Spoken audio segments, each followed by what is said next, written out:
আমরা কপালে তিলক পরি, মাথায় শিখা রাখি, গলায় তুলসীর মালা পরি, আমরা মনে মনে ভাবি আমাদের থেকে বড় ভক্ত বুঝি এই গ্রামে আর কেউ নেই, নাকি গো?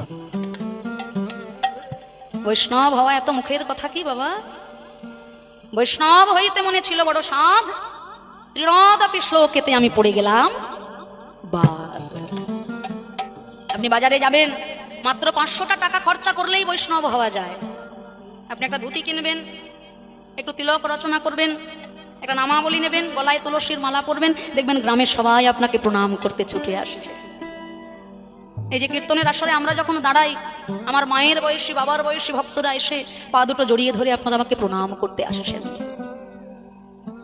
আমাকে প্রণাম করে আপনাদের যে কতটা পুণ্য হচ্ছে বাবা সেটা আমি জানবো না, কিন্তু আপনাদের মতো ভক্তদের প্রণাম নিতে গিয়ে আমার কিন্তু নরকে যাওয়ার পথটা আপনারাই তৈরি করে রাখছেন।